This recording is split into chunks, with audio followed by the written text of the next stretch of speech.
All right, so to actually figure this out, we're going to need to check these two conditions.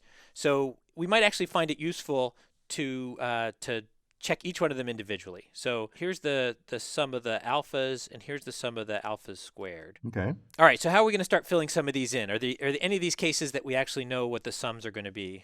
Yeah, two of them, I think, Okay. at least. So, well, let's go ahead and get the easiest one out of the way first. So I think that's actually, I think two of them are equally easy. Let's do number 5. Great. So we know that that's going to be infinite. The sequence will be infinite because it's a constant. Yep. And we also know the square of which is also just another constant, and Yep. that's non-zero, so it's also going to be infinite. All right. So what does that tell us about this learning rate? It says if your learning rate doesn't get smaller over time, then you're never going to converge. That's right. So this learning rate doesn't work as far as the theorem's concerned. Right. All right. You said there was another easy one. All right. So number 2, I think, is easy because you told me last time that one works. Yeah, I guess that's a reasonable way to do it. Do you recognize the sum of these? Do you know what this is called if you sum up alpha t's of this sort of form? Isn't it a geometric series or is it harmonic? Which one is it? Harmonic. Yeah, that's right. That's the harmonic sequence, and the sum of this up to t acts a lot like log of t. So as t goes to infinity, we do get infinity there. Okay. And we also know that the square of it is less than infinity because you told me so last time. Yeah, though that's, again, not the greatest reason. It turns out that any time that the power that we're raising the t to in the denominator is bigger than 1, it's going to converge.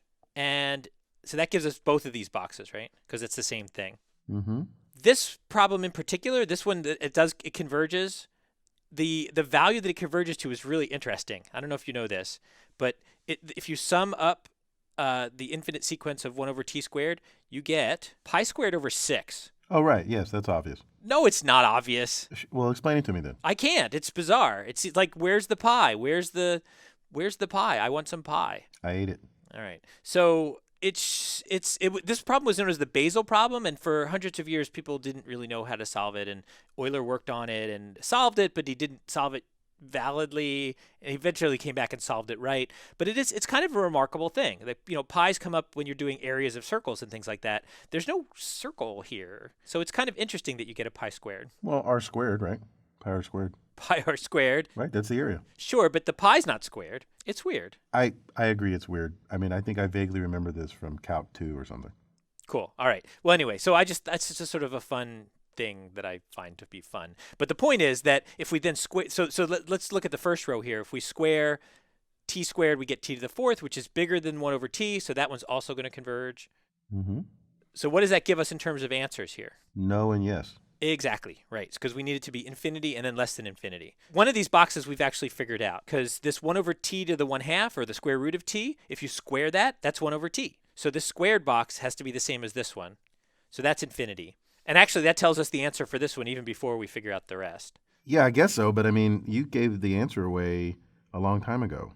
How so? Because you said that if the exponent was greater than 1, then it would converge, and if it was less than 1, then it would not converge. So I can just look at the numbers at the exponent for number 3 and number 4, and I already know the answer. All right, so let's just fill them in then. Go ahead. What do you got? Okay, well, let's see. If the exponent is greater than 1, then it will converge. Less than infinity, so that's true for neither 2/3 nor 1/2. All right, so these are infinities. Right. And you just have to square them and ask the same question. Good. All right, so we squared this one, and that gets us 1 over t, which also adds to infinity. Right. And you square this one, and you get 1 over t to the 4/3, which is bigger than 1. Mm-hmm. So that one should converge. Right. So interestingly, this one works, and this one doesn't. Right.